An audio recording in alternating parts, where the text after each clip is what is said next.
స్వార్థం. స్వార్థం అనే పదాన్ని వింటే మనందరికీ అది నెగటివ్గా అనిపిస్తుంది. కానీ ప్రతి ఒక్కరూ కొంతమేరకు స్వార్థులే. అయితే ప్రశ్న ఇది, స్వార్థం మంచిదా చెడుదా? అది మన జీవితంలో ఎలా ప్రభావం చూపుతుంది? ఈరోజు మనం ఇదే అంశాన్ని లోతుగా విశ్లేషిద్దాం. స్వార్థం అంటే ఏమిటి? స్వార్థం అంటే తనకే మేలు కావాలని, తన ప్రయోజనాల కోసం మాత్రమే ఆలోచించడం. కానీ ఇది రెండు రకాలుగా ఉంటుంది: నిర్మల స్వార్థం, హానికర స్వార్థం. నిర్మల స్వార్థం అవసరమే. ఈరోజు మనం ఎవరి కోసం జీవిస్తున్నాం? మనం ఆరోగ్యం, మన ధ్యేయం, మన కుటుంబం ఇవన్నీ నడిపించాలంటే కొంత స్వార్థం అవసరమే. తనను ప్రేమించుకునే మనిషి మాత్రమే మరొకరిని ప్రేమించగలడు. తన లక్ష్యం కోసం కృషి చేసే వ్యక్తి మాత్రమే జీవితంలో ఎదుగుతాడు. ఇది మంచిదే, ఇది అవసరమే. హానికర స్వార్థం అంటే చీకటి దారిలోకి తీసుకెళ్తుంది. ఇతరుల మనోభావాలు పట్టించుకోకపోవడం, వారిని మోసం చేయడం, ఇతరులను నొప్పించడమే లక్ష్యంగా ఉన్న స్వార్థం. ఇది మనసును మురికిగా మార్చుతుంది. ఇది వ్యక్తిత్వాన్ని నాశనం చేస్తుంది, సంబంధాలను చెడగొడుతుంది. ఈ రకమైన స్వార్థం చివరికి ఒంటరిగా చేసి వదులుతుంది. బ్యాలెన్స్ ఎలా పెట్టాలి? తన కోసం బతకాలి, కానీ ఇతరులను నొప్పించకుండా లక్ష్యాలను సాధించాలి. కానీ మానవత్వాన్ని మర్చిపోకూడదు.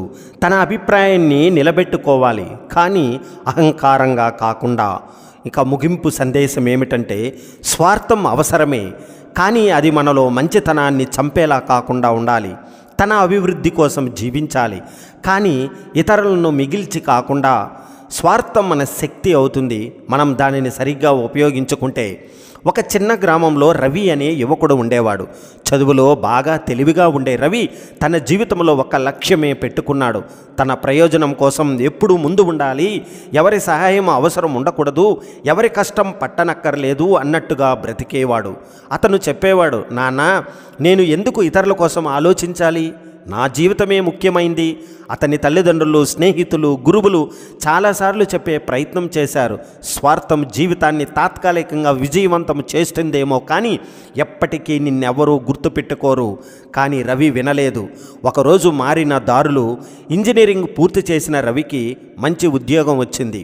కానీ తన సహా ఉద్యోగులపై కూడా ఆధిపత్యం చూపించాలనే స్వార్థంతో ప్రతి ఒక్కరి తప్పులను చూపిస్తూ పై అధికారులకు గొప్పగా కనిపించేందుకు ప్రయత్నించేవాడు. ఒక సందర్భంలో అతను ఒక ప్రాజెక్టులో తాను చేసినదిగా ఇతరుల పని చూపించాడు. ఆ పని విజయవంతమైంది. రవికి ప్రశంసలు వచ్చాయి. కానీ అదే రోజు అతని టీం మొత్తం రాజీనామా చేసింది. తన ఒంటరితనాన్ని అర్థం చేసుకున్న క్షణం. ఒక గొప్ప జీతం కన్నా మంచి హోదా ఉన్న ఆఫీసులో ఒకరు మాట్లాడటం లేదు, తన కోసం ఎవరూ నిలబడటం లేదు. ఒకరోజు తన పాత మిత్రుడు వచ్చి అన్నాడు, రా రవి, విజయం పంచుకున్నప్పుడు మాత్రమే అసలైన ఆనందం కలుగుతుంది. నువ్వు గొప్పవాడివే, కానీ మనస్సు చిన్నదిగా చేశావు. అలా మార్పు మొదలైంది. ఆ మాటలు రవిని గట్టిగా కలిచాయి. రెండవ రోజు నుంచి రవి తన జట్టు సభ్యులతో కలిసి పనిచేయడం ప్రారంభించాడు. వారిని ప్రోత్సహించాడు. సమయం వచ్చినప్పుడు తన తప్పుల్ని అంగీకరించాడు. కొన్ని నెలల తర్వాత అదే టీం అతనితో తిరిగి పని చేయాలనుకుంది. ఇక ముగింపుగా, స్వార్థం కొంతవరకు అవసరమే, కానీ అది ఇతరులను పీడించే స్థాయికి చేరితే అది మన జీవితంలో శూన్యతే మిగుల్చుతుంది. మన ప్రయోజనం పాటించాలి, కానీ ఇతరుల ప్రయోజనాన్ని కూడా గౌరవించాలి. ఎందుకంటే మన విజయం అనేది మన చుట్టూ ఉన్న వాళ్ళ ఆనందంతోనే సంపూర్ణమవుతుంది. ఉత్తమ స్వార్థం అనేది ఇతరులకు నష్టం కలగకుండా నీ లక్ష్యాన్ని సాధించడమే. స్వార్థంతో మొదలయ్యే ప్రయాణం ఒంటరితనంతో ముగుస్తుంది. ప్రతిసారి నువ్వే ముందుండాలనుకునేవాడు చివరికి ఎవరి సరసను ఉండకపోతావు. స్వార్థం క్షణిక విజయం ఇస్తుంది, సహకారం శాశ్వత గౌరవాన్ని ఇస్తుంది. నిన్ను నువ్వు చూసుకోవడం తప్పు కాదు, కానీ ఇతరుల మీద కన్నెత్తి చూడకుండా బ్రతకడం లోపం. పరిస్థితులు మనల్ని స్వార్థుల్ని చేస్తాయి, కానీ మన హృదయం మనల్ని మానవులుగా నిలుపుతుంది. నిన్ను నువ్వు ప్రేమించు, కానీ ఇతరులను మరిచిపోకు. నిజమైన గొప్పతనం అంటే నీ సంతోషాన్ని పంచుకోగలగడం. ఎప్పుడైతే నీ స్వార్థాన్ని దాటి ఇతరుల కోసం నువ్వు ఒక్క అడుగు వేస్తావో అప్పుడు నువ్వు గొప్పవాడివవుతావు. కొన్ని సందర్భాల్లో స్వార్థపూరితంగా ఉండటం మంచిదే. మీ లక్ష్యాల విషయంలో స్వార్థపూరితంగా ఉండండి. మీ పట్ల మీరు స్వార్థపూరితంగా ఉండండి. మీ ఆశయాల గురించి స్వార్థపూరితంగా ఉండండి. మీ విజయాలతో స్వార్థపూరితంగా ఉండండి. మీ సమయం గురించి స్వార్థపూరితంగా ఉండండి. మీ ప్రాధాన్యతలతో స్వార్థపూరితంగా ఉండండి. వద్దు అని చెప్పడం నేర్చుకోండి. మీకు మీ స్వంత ప్రాధాన్యతలు ఉంటాయి. మీ పనికి ప్రాధాన్యత ఇవ్వండి, రాజీ పడకండి. మీ భావాలతో స్వార్థపూరితంగా ఉండండి. మీ శరీరంతో స్వార్థపూరితంగా ఉండండి. మీ సంబంధాలతో స్వార్థపూరితంగా ఉండండి. మీ కార్యాలయాలతో స్వార్థపూరితంగా ఉండండి. కానీ మారుతున్న ప్రపంచంలో స్వార్థంగా ఉన్నవారే మంచి జీవితాన్ని పొందుతారన్న మాటను ఎక్కువ మంది నమ్ముతున్నారు. కాకపోతే బయటకు మాత్రం మాకెలాంటి స్వార్థం లేదని, అసలు స్వార్థం ఉండకూడదని చెప్తూ కొద్దిగా స్వార్థంగా ప్రవర్తించిన వాళ్ళను వింతగా చూస్తుంటారు. మరీ నిజంగా స్వార్థం ఉండకూడదా? ఎలాంటి విషయాల్లో స్వార్థం మనకు మేలు చేస్తుందో తెలుసుకున్నాం. మీరు నిద్రపోవాలనుకున్నప్పుడు మీ శరీరం, మెదడు సరిగ్గా పనిచేయాలంటే సరి అయిన నిద్ర అవసరం. మీ నిద్రను దూరం చేసే పనులు ఎవరైనా చెప్పినప్పుడు అది మీ వల్ల కాదని చెప్పి హ్యాపీగా నిద్రపోయి మీ స్వార్థం మీరు చూసుకోవడంలో ఎలాంటి తప్పు లేదు. ఫోన్ని పక్కన పడేసి తెల్లారే వరకు లేవకుండా హాయిగా పడుకోండి. ఆఫీసు పనుల్లో స్వార్థం చూసుకోకపోతే మొదటికే మోసం. కేవలం తీసుకునే వాళ్ళతో కొంతమంది ఉంటారు. వాళ్ళెప్పుడూ ఏది ఇవ్వరు, కేవలం మీ దగ్గర నుండి తీసుకుంటూనే ఉంటారు. ఇలాంటి వారితో స్వార్థంగా ఉంటే నష్టమేం లేదు. బిజినెస్ అవర్స్ దాటాక పని చేయమనే వాళ్ళతో బిజినెస్ అవర్స్ అనేవి ఉన్నవి బిజినెస్ చేయడానికే.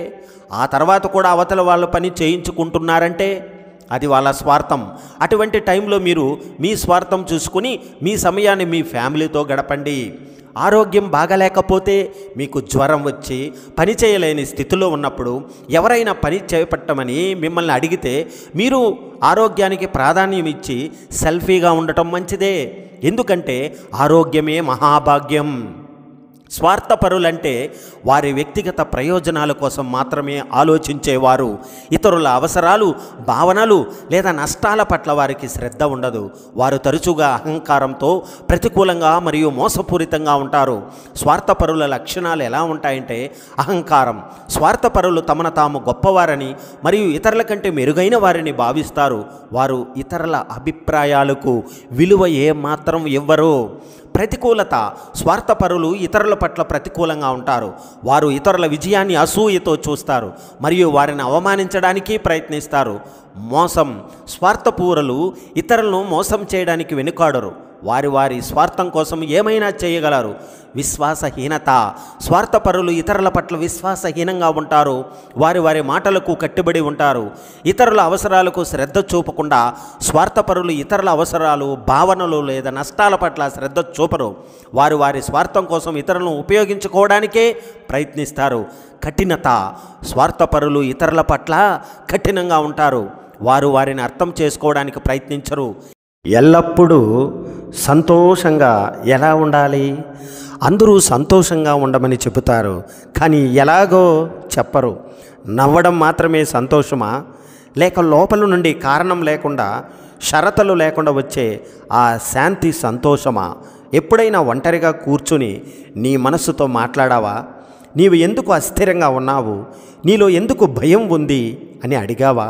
అన్నీ ఉన్నప్పుడు కూడా ఏదో తక్కువ ఉన్నట్లు ఎందుకు అనిపిస్తుంది? మనం ఇతరులను, పరిస్థితులను, విధిని, కాలాన్ని నిందిస్తాం, కానీ నీ ఆలోచనలను ఎప్పుడైనా గమనించావా?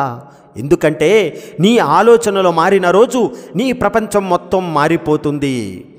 మనస్సును శుద్ధి చేయడం ఒక్కరోజు పని కాదు, అది ప్రతిరోజు జరిగే యుద్ధం. ప్రతి ఉదయం నీవు లేచినప్పుడు నీవు నిన్నే గెలవాలి, లేదా నీ భయాలు, సోమరితనం, ప్రతికూల ఆలోచనల చేతిలో ఓడిపోతావు. అసలు సమస్య ఏమిటంటే మంచి ఆలోచనలు ఎక్కడి నుండి వస్తాయి? అవి మార్కెట్లో దొరుకుతాయా? పుస్తకం తెరిచితే మనస్సు శాంతిస్తుందా? ఇతరుల మాటలు వినడం వల్ల మంచితనం ఆటోమేటిక్గా వస్తుందా? కాదు. ఆలోచనలు నాటబడవు, ఆలోచనలు జీవించబడతాయి. నీవు నీ జీవితాన్ని సంతోషంగా సరళంగా గడపటం నేర్చుకుంటే నీ మనసులోని ఆలోచనలు కూడా అందంగా మారుతాయి. ఉదయం త్వరగా లేవడం, నీతో నీవు మాట్లాడుకోవడం, ప్రకృతిని ఆస్వాదించడం, ఇవన్నీ నీ మనసును పరిశుద్ధం చేస్తాయి. దుఃఖకరమైన విషయం ఏమిటంటే మనం ఎప్పుడూ అదే వ్యక్తుల నుండి ఆశిస్తాం. వారు మనకు నిరాశ తప్ప ఏమీ ఇవ్వలేదు. ఇప్పుడు ఆగిపోయే సమయం కాదు, నేర్చుకునే సమయం. ప్రతి ఒక్కరి మాటలను నమ్మకు, అందరినీ గమనించు, కానీ నమ్మకం నీ మీదే ఉంచు. ఎందుకంటే ఈ జన సముద్రంలో నీవు కళ్ళు కలిపిన రోజు నీవు అజేయుడు అవుతావు. ప్రపంచం స్వార్థపరమని అంటారు, కానీ ఎవరు తాను స్వార్థపరుడనేని చెప్పరు కదా. వినయంగా ఉండు, కానీ పిరికివాడిగా ఉండకు. లక్షల విలువైన కారు ఒక చిన్న కీతో నడుస్తుంది. కోట్లు విలువైన ఇల్లు ఒక కీ మీద ఆధారపడి ఉంటుంది. అలాగే నీ వ్యక్తిత్వం మొత్తం నీ స్వభావం, ఆలోచనల మీద ఆధారపడి ఉంటుంది. భీష్మ పితామహుడు, గంగా పుత్రుడు, వరాలతో జన్మించినవాడు కూడా తన కర్మఫలం నుండి తప్పించుకోలేకపోయాడు. అలాంటప్పుడు మనం ఏ భ్రమలో ఉన్నాం? గంగలో మునిగితే పాపాలు తొలుగుతాయని అనుకుంటామా? పాపాలు కర్మతో తొలుగుతాయి, నీటితో కాదు. పుణ్యం ఆలోచనలతో పుడుతుంది, ఆడంబరంతో కాదు. ప్రార్థన చెయ్యి, కానీ ఖాళీ మాటల కోసం కాదు.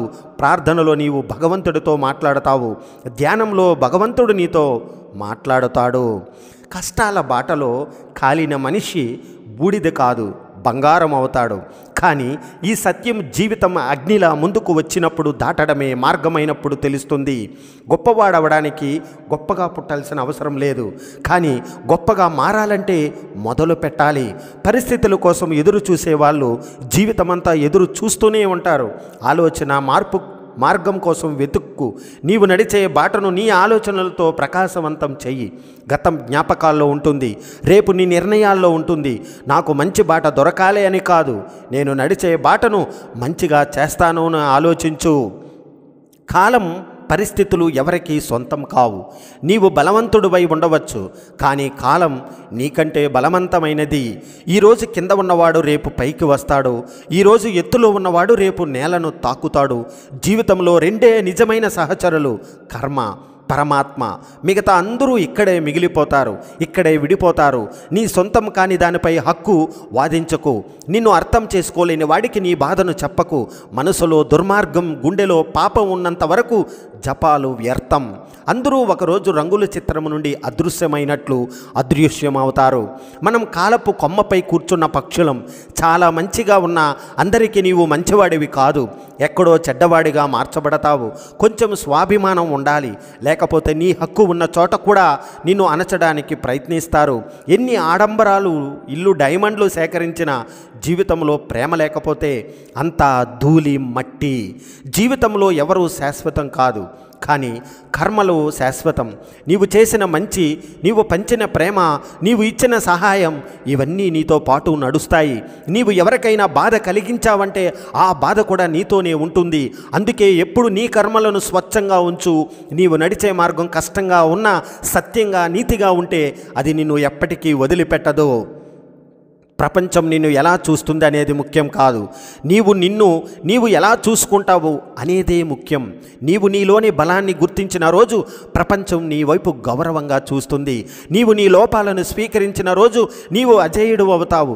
జీవితం ఒక అద్దం లాంటిది. నీవు దానికి నవ్వితే అది నీకు నవ్వుతుంది, నీవు దాన్ని నిందిస్తే అది నిన్ను నిందిస్తుంది. తెలివిగా జీవించడం అంటే కష్టపడకుండా చక్కగా ఆలోచించి సరి అయిన నిర్ణయాలు తీసుకుంటూ అర్థవంతంగా ముందుకు సాగడం. మనం తెలివిగా బ్రతకడానికి కొన్ని ముఖ్యమైన అలవాట్లు, ఆలోచన విధానాలు, ప్రవర్తన శైలిలో ఎంతో అవసరం. ఇందులో ముఖ్యంగా మొట్టమొదటగా లక్ష్యం స్పష్టంగా ఉంచుకోవడం. ఏదైనా సాధించాలంటే ముందుగా మీ గమ్యం ఏమిటో స్పష్టంగా తెలియాలి. స్పష్టత లేకుండా ప్రయాణం మొదలైతే మధ్యలోనే మార్గం తప్పే అవకాశం ఉంటుంది. మీరు జీవితంలో ఏం కావాలో, ఏ దిశగా వెళ్ళాలో నిర్ణయించుకోవడం చాలా ముఖ్యం. పెద్ద లక్ష్యాన్ని చిన్న చిన్న చిన్న దశలుగా విభజించుకొని వాటిని దాటుకుంటూ ముందుకు సాగవలెను. ప్రాధాన్యతలను గుర్తించండి. ప్రతిరోజు మొత్తంగా అన్ని పనులు చేయడం కష్టమే. అందుకే ఏది అత్యవసరమో, ఏది మీకు నిజమైన విలువనిచ్చేది అని గుర్తించాలి. అప్పుడే చేయాల్సింది తర్వాత చేయొచ్చు. అసలు చేయాల్సిన అవసరం లేనిదని ఇలా 3 భాగాలుగా వర్గీకరించండి. ముఖ్యమైన పనులను ముందుగా పూర్తి చేయడం జీవితాన్ని సులభతరం చేస్తుంది. వ్యవస్థను కలిగి ఉండండి. జీవితంలో ఎంత ప్రతిభ ఉన్నా, ఎంత బుద్ధిమంతులమైన వ్యవస్థ లేకుంటే విజయాన్ని అందుకోవడం ఎంతో కష్టం. సరి అయిన ప్రణాళిక లేకుండా చేసే ప్రతి పని గందరగోళంగా మారుతుంది. క్రమబద్ధత, నియమ నిబంధనలు, అలాగే సమర్థవంతమైన విధానాలతో జీవితంతో ముందుకు సాగాలి. అసలు ఎందుకని వ్యవస్థ అవసరం? ఒక్క క్షణం ఊహించండి. ఒక నిర్దిష్ట లక్ష్యం లేకుండా ప్రయాణాన్ని మొదలు పెడితే మిమ్మల్ని మీరు ఎక్కడికి తీసుకెళ్తారో ఆలోచించండి. అదేవిధంగా ఒక చక్కటి వ్యవస్థ లేకుండా జీవితం గందరగోళంగా ఉంటుంది. వ్యవస్థ అనేది మనకు మార్గదర్శకంగా ఉండే ఒక కాంతి పదం. ఇది ఏకకాలంలో సమయాన్ని ఆదా చేస్తుంది, పనులను ఎంతగానో సులభతరం చేస్తుంది, ఇక మనల్ని విజయానికి చేరువ చేస్తుంది. అసలు వ్యవస్థను ఎలా ఏర్పాటు చేసుకోవాలి? ముందుగా తదుపరి రోజు ఏమి చేయాలో ముందు నిర్ణయించుకోండి. ఉదయాన్నే ఏమి చేయాలి అనేది ఆ సమయానికే అనుకోవడం కన్నా రాత్రివేళ ముందుగానే ప్రణాళికను సిద్ధం చేసుకోవడం ఎంతో మంచిది. నిరంతరం మెరుగుపరుచుకునే విధంగా వ్యవస్థను రూపొందించుకోవాలి. ఒక విధానం పాటించేటప్పుడు అది ఎంత ప్రయోజనకరంగా ఉందో సమీక్షించుకోవాలి. అవసరమైతే మార్పులు చేసి మరింత మెరుగుపరుచుకోవాలి. అసలు వ్యవస్థ అనేది మీ విజయానికి ఏ విధంగా తోడ్పడుతుంది? ఒక్కసారి సరైన విధానం అలవరుచుకుంటే ఆ మార్గంలో నడవడం సహజంగా మారుతుంది. అప్పుడు మనం ఒక్కో చిన్న విజయాన్ని సాధిస్తూ ముందుకు సాగగలము. వ్యర్థ సమయాన్ని తగ్గించి చక్కటి సమయ నిర్వహణతో మన పనులపై పూర్తి నియంత్రణను పొందగలం. మనలో గందరగోళాన్ని తొలగించి శాంతియుతమైన మనస్థితిని ఏర్పరచుకోవచ్చు. క్రమబద్ధత అంటే స్వేచ్ఛను కోల్పోవడం కదా. నిజంగా స్వేచ్ఛను పొందడమే. మీ పని విధానం సరిగ్గా ఉంటే మిగిలిన సమయాన్ని మీరు ఆనందంగా ఉపయోగించుకోవచ్చు. వ్యర్థమైన పనులు, ఒత్తిడిలో గందరగోళాలు అన్నీ తగ్గిపోతాయి. అందుకే జీవితంలో ముందుకు వెళ్ళాలి అనుకుంటే ఒక నిబంధనాబద్ధకమైన వ్యవస్థను నిర్మించుకోవాలి.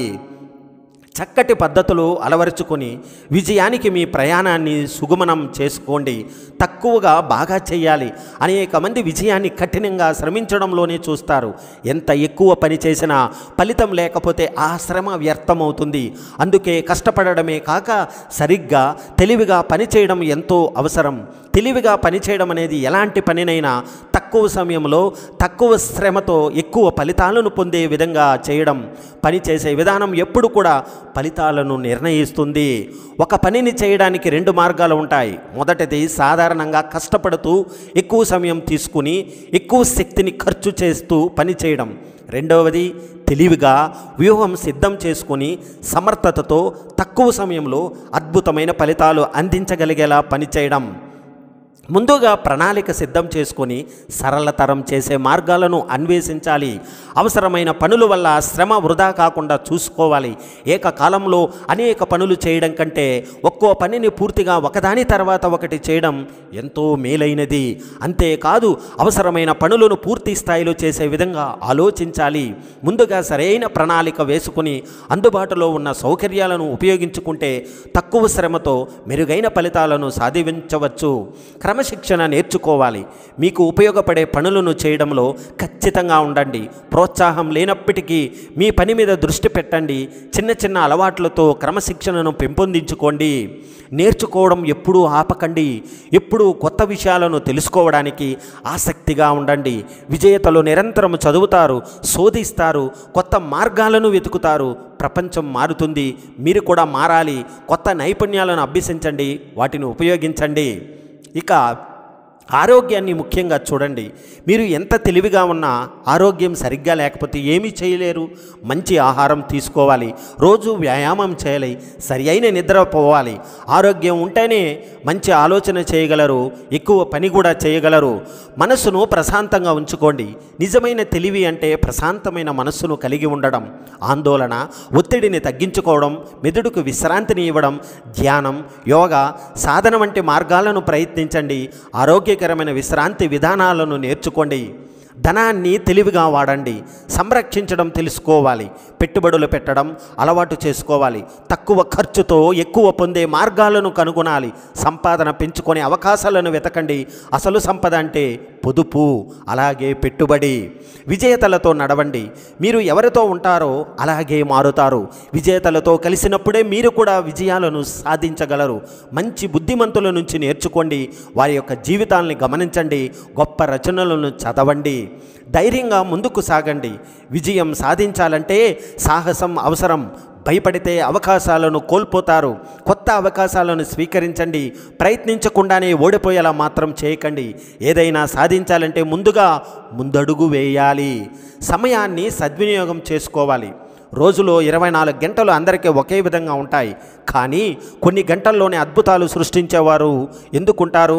కారణం సమయాన్ని సరిగ్గా యజమాన్యం చేసుకోవడం. అనవసరమైన పనులను తగ్గించండి. అవసరమైన వాటికి సమయాన్ని వెచ్చించండి. మంచితనం అలవాటు చేసుకోండి. తెలివిగా బ్రతకడం అంటే మిగతా వారికి సహాయపడటంలో కూడా ముందుండటం. మంచి వ్యక్తిత్వం కలిగిన వారు ఎక్కువ మంది మిత్రులను సంపాదిస్తారు. మంచి సంబంధాలు జీవితాన్ని మరింత ఆనందంగా మారుస్తాయి. మార్పులను స్వీకరించాలి. ప్రపంచం ఎప్పటికప్పుడు మారిపోతూనే ఉంటుంది. మార్పును అంగీకరించాలి. కొత్త ధనాన్ని స్వీకరించాలి.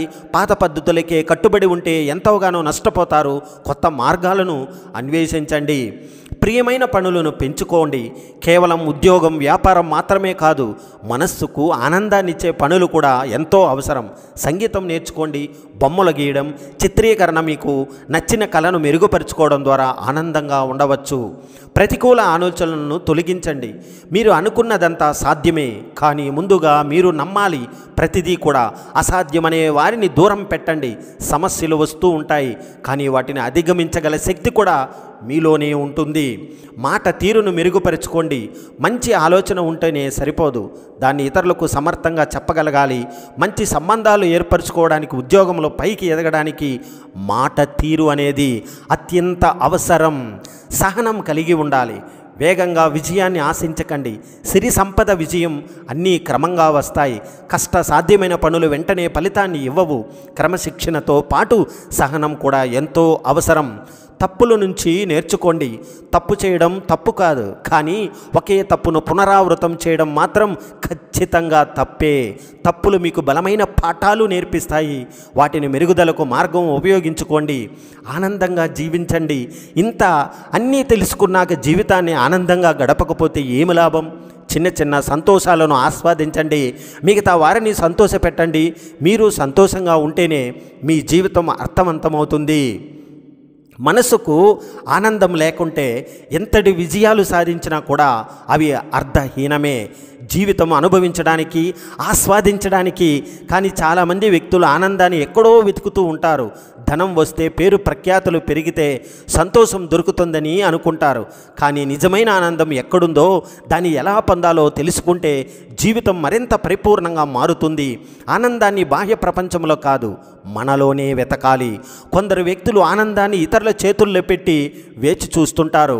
ఆయన నన్ను గౌరవిస్తేనే నాకు సంతోషం, ఇతను ఈ విధంగా ప్రవర్తిస్తేనే నేను హాయిగా ఉంటాను.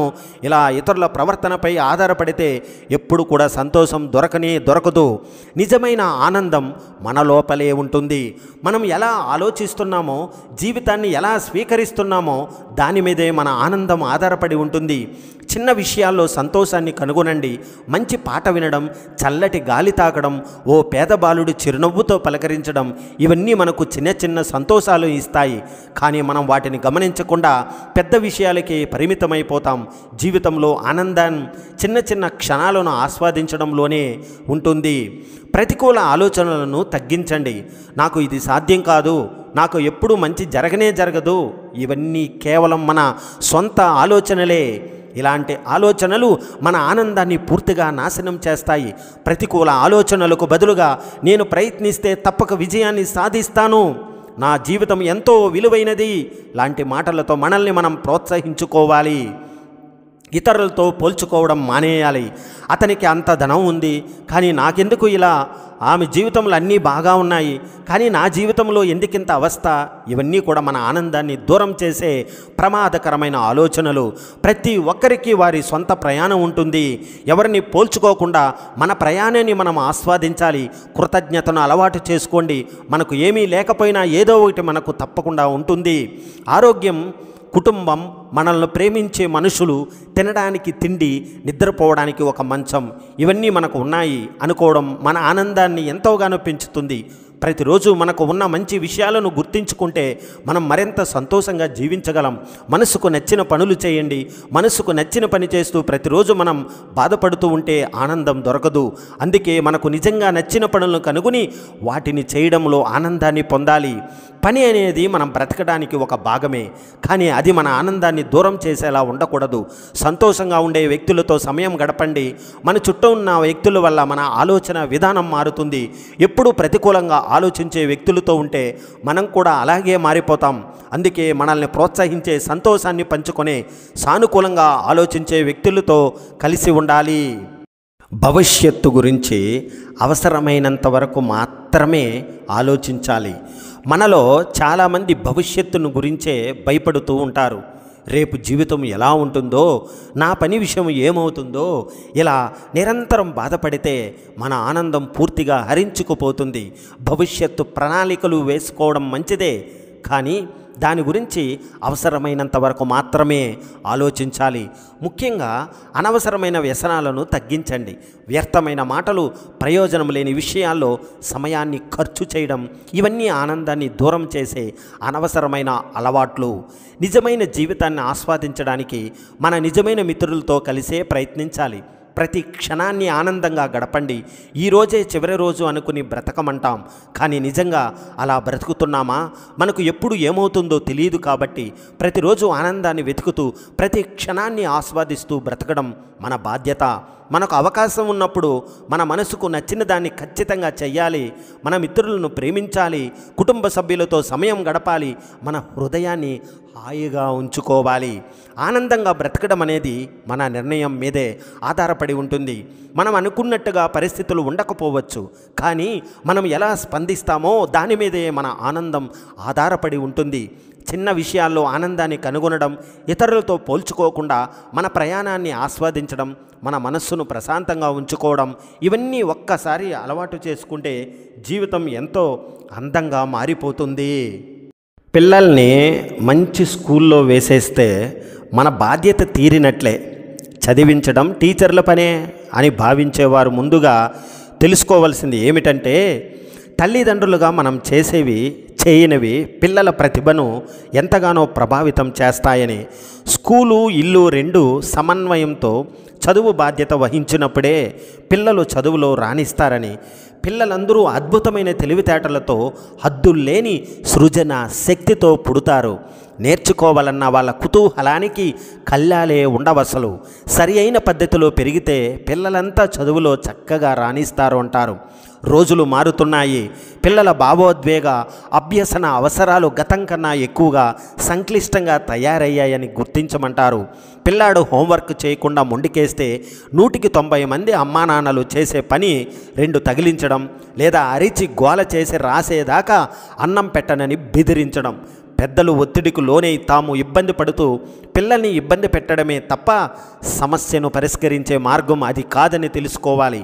పిల్లల ప్రవర్తన మీద దృష్టి పెట్టాలి, కానీ పిల్లల మీద కాదు. చదువుకోమని బలవంతం చేయడం కన్నా చదువు ప్రాధాన్యత అర్థమయ్యేలా చెప్పడం, నేర్చుకోవడాన్ని ఆస్వాదించేలా చేయడం ముఖ్యము. పిల్లలు బలహీనతల్ని ఎత్తి చూపవద్దు. అమ్మా నాన్నల నోట నెగటివ్ కామెంట్ వినడాన్ని మించిన శిక్ష పిల్లలకు ఇంకొకటి ఉండదు. పిల్లలు ఏదైనా చెబుతుంటే అడ్డుకోకుండా, సలహాలు ఇవ్వకుండా ఎంతసేపు వింటారు? అవును, పిల్లల గురించి తెలుసుకోవడానికి అత్యంత ముఖ్యమైన మార్గం వాళ్ళని ఓపికగా వాళ్ళు చెప్పేది వినడమే.